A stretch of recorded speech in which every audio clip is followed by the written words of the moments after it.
Britain is full. We've had enough. No more nonsense.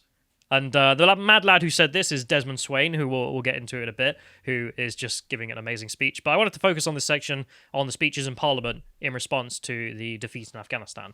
Now, I blew this off initially as going to be they're all going to bang the desks about how we should have done something, and then they'll all leave, and it'll kind of, not really interesting. Turns out, no, there were some interesting speeches, and I thought we'd enjoy some of them.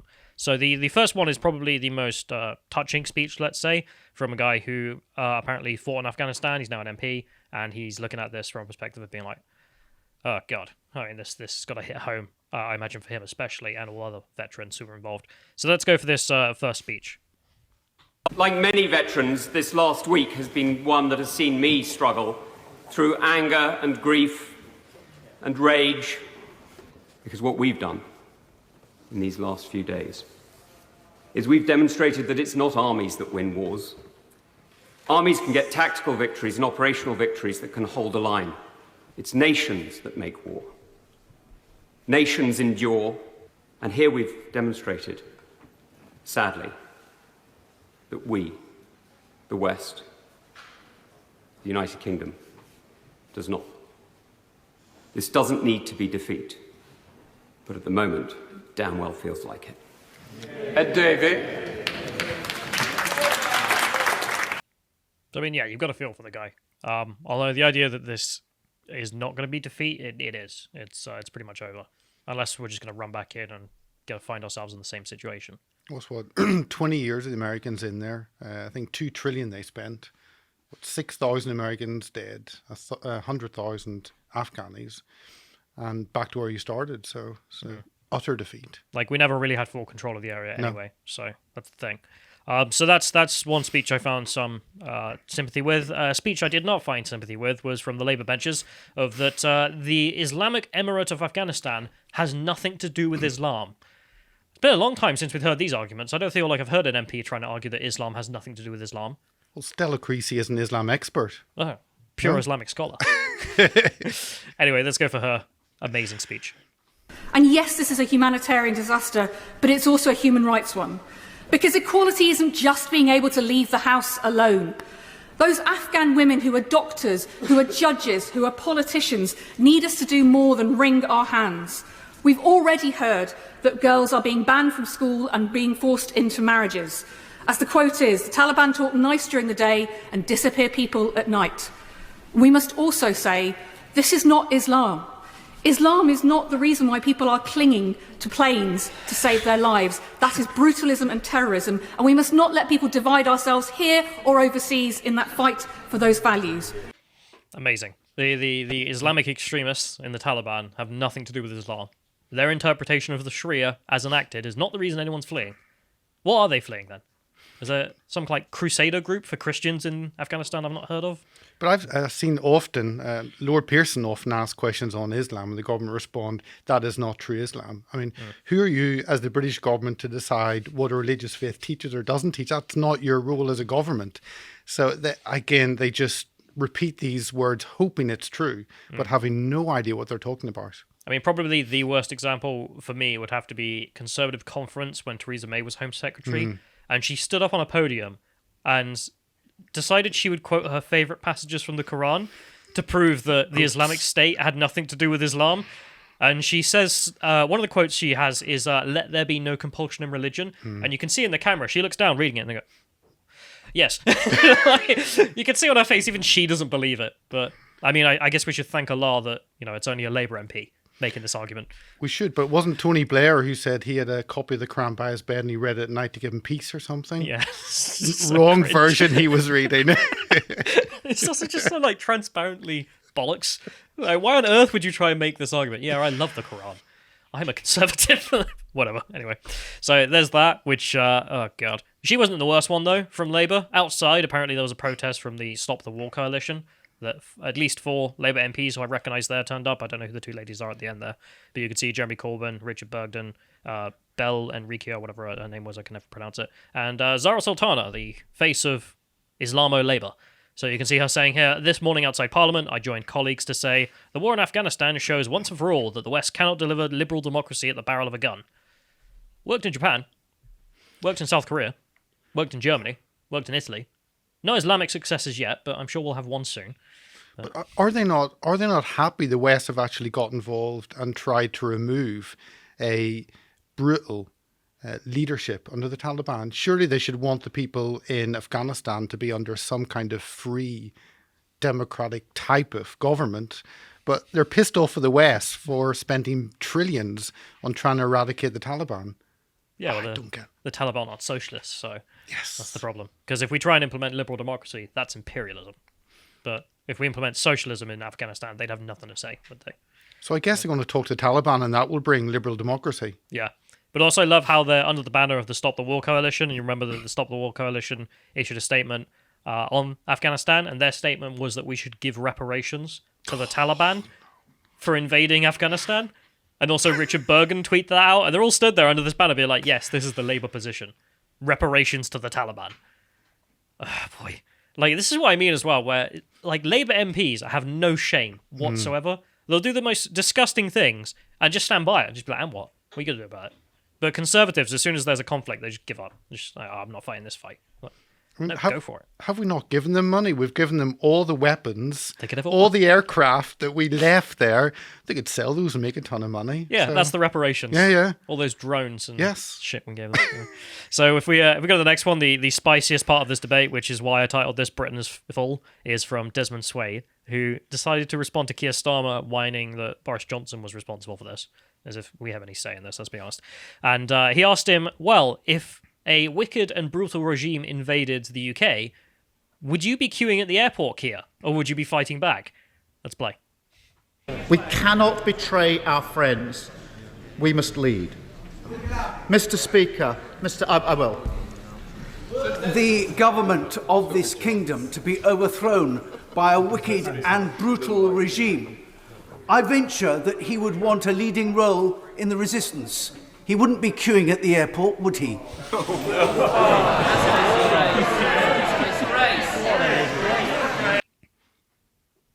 What do you think of that?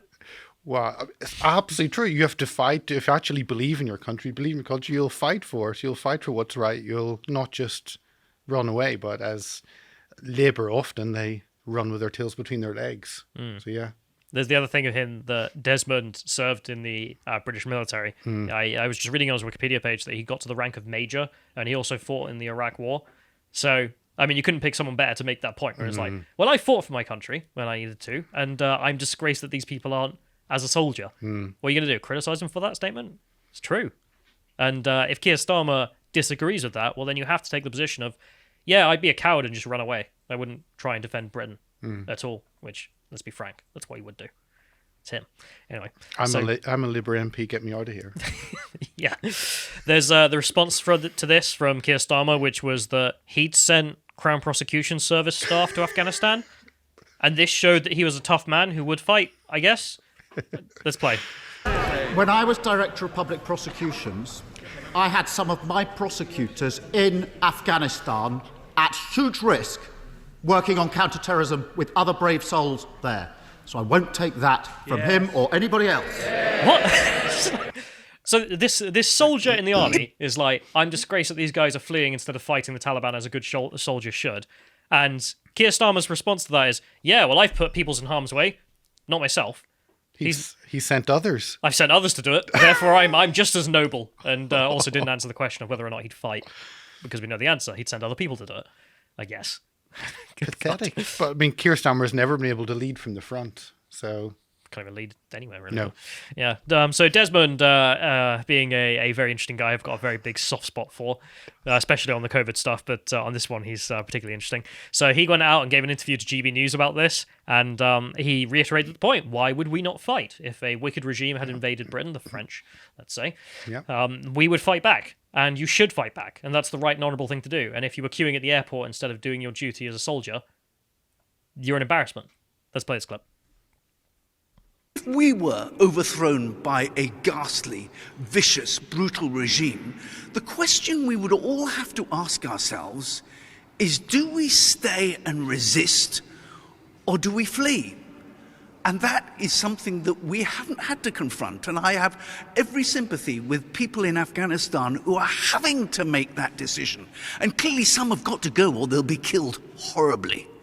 But I think that we have to have a sense that the duty of most Afghans will be to hang on in their country and see what they can do to save it, as we would here. 20,000 Afghan refugees to this country in the next 5 years. Is that a sensible position that the government has taken? I think that is reasonable, but we've been beset with demands today to, vastly, hundreds of thousands have been spoken of. Britain is full. The biggest issue in my postbag in the New Forest is the shortage of housing. People who haven't got anywhere to live. And yet we're opening the doors to a great many more. Love it. Like, doubles down. It's just like, no, you should fight, because, I mean, would you not? And if you're the person speaking to him, are you really going to say, no, I'd be a coward, I'd run away? But he also reiterates that, yeah, okay, we should take maybe the interpreters or people that have served us, but hundreds of thousands, as the Labour Party is proposing? Why? Well, there are 32 million in Afghanistan. So you'll have millions that actually want to get out and don't want to live under the Taliban. But I think they're talking about 20,000 women and children, because men are not important. But then if you bring the women and children, I guess you need to bring the husbands and the fathers. So then you up that, and then multiple wives, many children. But then they're saying we'll only take teachers or health workers, as if you're a teacher, you're a higher level of worth than someone who's not a teacher. And it means you don't have any teachers or health workers in the country. None of it makes sense. Either you stand, fight and protect the country and keep those people in the country and they can rebuild it, or else you just take everyone out of the country and, blow it up, demolish it. I don't know. But also they're going to bring them all to the UK. Like, not resettle them in Pakistan, where they might one day return to Afghanistan if they are liberated from the Taliban, let's say, or move them to Iran or Saudi Arabia or any other of our greatest allies in the region. No, they're going to take them all to Britain.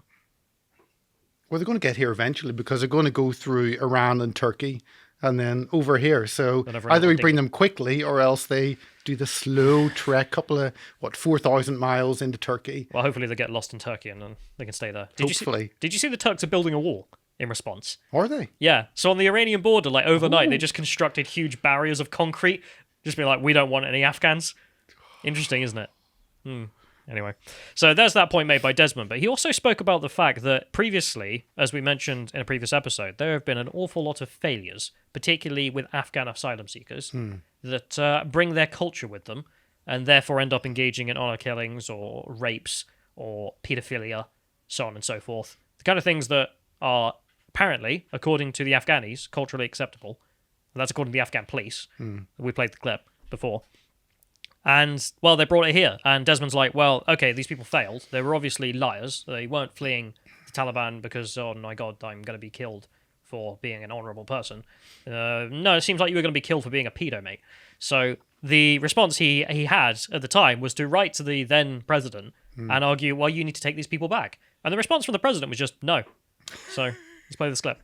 I am, however, unnerved by the demands that we open our borders, one member even demanding that anyone who wants to come must be enabled.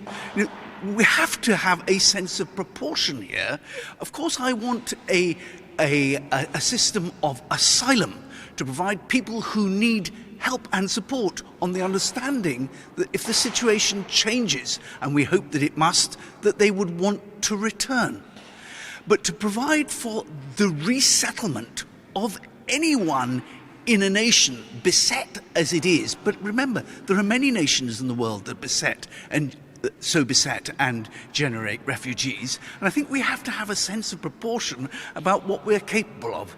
I remember being sent by the British government to negotiate with President Ghani about a more accommodating approach from him and his regime to the return of failed Afghan refugees, failed asylum seekers from the United Kingdom that we wanted to return to Afghanistan.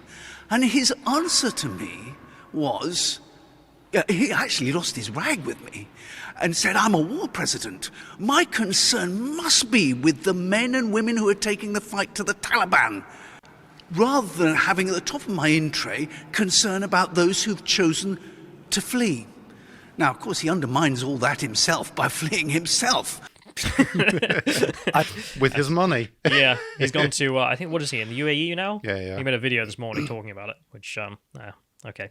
So there's that, and it's a very valid point that the regime, when we tried to return, failed asylum seekers who had just turned out to be pedos or rapists or murderers, and the Afghan government wasn't interested in taking them back. I mean, that's what they're exporting, and they don't want it back. What a surprise. Anyway. Well, I think there was a story, I remember reading a story about Syrian refugees going to Brut, one of the Outer Hebrides Islands, and after a few months they pleaded to actually go back because they didn't know what it was like. So you're right, you cannot drop someone in from a completely separate culture and expect them to just fit in and integrate. No. It's not going to happen. It's also inhumane. I mean, we spend loads of money, at least when we were part of the EU, we spent loads of money going straight to Turkey, essentially, as people saw it, to bribe the Turkish to keep the migrants there. But in reality, it's you spend less money saving more lives, keeping them in a nearby country that's safe, rather than resettling them in, say, northern Sweden. Yeah. I mean, what a waste of time that is compared to just setting up a camp in Turkey next door. But whatever, that's that. So then there's also the verified checkmarks response to all of this. So that's the stuff I found interesting. But now one verified checkmark was more peed off that Conservatives weren't wearing masks and the Labour benches were wearing masks. Yeah, as if that's relevant today whatsoever. Good God. I mean, this is what they're concerned with. Anyway, let's move on to May. Theresa May had something to say. What did she have to say? So she had to say that we ought to have just stayed there without the Americans to secure Afghanistan, because what's the point in us having a military if we're not able to act without the Americans? So if you could scroll up on here, you can see her speech if people want to go and watch it in their own time, where she makes the point of what does it say about us as a country if we are entirely dependent on a unilateral decision taken by the United States? And the cold reality is, of course, well, with all the budget cuts to the military, if we scroll back down, we can just see the budgets for each NATO country. Yeah, that's why. Because the Americans are the overwhelming force in NATO. And if they're leaving Afghanistan, well, why would we risk a division or two of ours getting encircled by the Taliban? And if the Taliban weren't graceful, they could just kill them all. So, seems like a silly idea. But we don't have any I mean, I'm an aircraft buff, and I was looking at figures the other day, and in the 80s, our main fighter jets were the Tornado, and we had about 380 of them. Now we're getting the Eurofighter, the Typhoon, and we have 150. So in 40 years, we've gone from nearly 400 fighter jets available to 150. So of course we can barely have enough to defend ourselves, never mind going to far-flung destinations and fighting without US support. It's impossible. Yeah, not to mention that the Americans probably got peed off that we've just undermined their foreign policy as well. But yes. Anyway, so there was also the argument made, I couldn't find the clip, one MP argued for strategic patience, that we should have just stayed in Afghanistan essentially forever. And the argument being that, well, we've done this in South Korea against the North Koreans, or we've done it in, let's say, Germany, there's still bases there. And he was like, well, it doesn't cost that much, there aren't that many troops. And I've heard this argument. It's not a terrible argument, the idea that you could stay there and just, it doesn't cost us that much, but you keep the regime going. But I'm just not convinced by it. I mean, it's the 10 more years, bro. Trust me, bro. Everything will be fine. Well, it's already been 20 years. And what, do we send troops to every country that may be a bit unstable? And surely that would be taking over any country. Or is it a joint work between British sovereignty and the nation mixing together? It just doesn't make sense. Not to mention in South Korea, for example, everything's stable. Whereas Afghanistan, it never has been. Throughout the entire time, we haven't had control of all the territory, and the war has been going on constantly. But also, I have to wonder why bother. I mean, as we spoke about, there are two factions, the Taliban, who are a bunch of pedos, and the regime, who are a bunch of pedos. So, as a British person, I'm just not interested. Go to hell. Whatever. Let's move on. So, turns out the British are doing one thing, though. We apparently are sending in the Paras, and the Paras are escorting the UK citizens out of Afghanistan. So, we go to the Gateway Pundit on this. The guy from the AFD sent me this. Thank you. Because this is amazing. So, the US Embassy in Afghanistan, under a direction of Joe Biden on Wednesday, sent out a second security alert to stranded Americans in Kabul. The United States government cannot ensure safe passage to Hamid Karzai International Airport. So we can't help you. It's not happening. Joe Biden and Lloyd Austin have abandoned over 10,000 Americans trapped inside Kabul who are not able to leave their homes, the Gateway Pundit says. But not in the UK. The British government is sending paratroops in vehicles through the centre of Kabul to rescue their citizens. The UK sent paras into Kabul to help at least 4,000 stranded Brits and Afghans in the city. They were told to prepare to face combat, which I just found amazing. We do have our special forces, and apparently we are sending them in to get our people out, whereas the Americans aren't, which, strange. Very strange. But whatever, let's move on. So the last thing to mention, as I mentioned, which is that I don't want to be involved in any of this because everyone involved seems to be a nonce. So if we could just get up these images. So someone saying that I was implying that they were pedophiles, and well, there's the statement from a police commander in Afghanistan who looked after several police bases. So it wasn't just some guy. Like, this guy, not only a police officer, but in charge of several police bases in Afghanistan. This was his statement. Not going to read that out. And then... Is he one of the 20,000 that's going to come over here? Oh, he worked for us. Oh, he worked... He helped us bring up the regime. Yeah. Fantastic. I'm glad he's getting a way out from the Taliban. Because the Taliban have the death penalty for this sort of thing. Keep in mind. If you're doing it with boys. If you're doing it for girls, they don't care because it's the Taliban.